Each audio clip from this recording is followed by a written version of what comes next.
পশ্চিমবঙ্গের প্রাথমিক বিদ্যালয়গুলিতে শুরু হতে চলেছে দ্বিতীয় পর্যায়ক্রমিক মূল্যায়ন 2025 সালের।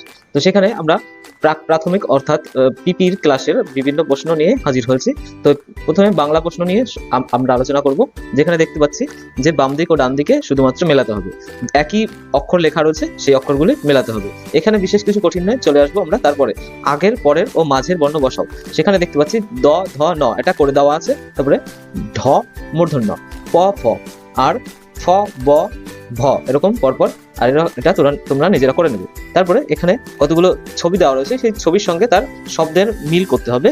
যেমন এটা কমল, কমলের সঙ্গে মিল আছে, ঈগল, ঈগলের সঙ্গে মিল আছে, তারপরে এটা মগের সঙ্গে মিল আছে, এটা কলের সঙ্গে মিল আছে, এটা ঘটের সঙ্গে মিল আছে।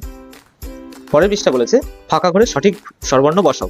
অ, আ, রস্বই, দীর্ঘই, রস্যু, দীর্ঘ, রি, লি, এ, ওই এর মধ্যে কতগুলো ফাঁকা থাকবে সেই জায়গাগুলো আমাকে লিখতে হবে। তারপরে আসবে এলোমেলো বর্ণগুলি পরপর সাজিয়ে লিখতে হবে। শুরু থেকে লিখতে হবে না, এর মধ্যে যেগুলো দেওয়া রয়েছে তারপর পরপর লিখতে হবে। তো ড, ঢ, মূর্ধন্য, ত, থ, দ, ধ, দন্তন্য, প, ফ এরকম পরপর লিখে দিতে হবে সাজিয়ে, এর মধ্যে থেকেই সাজানো আছে। তারপরে যে ছবি দেখে সেগুলোর নাম লিখতে হবে।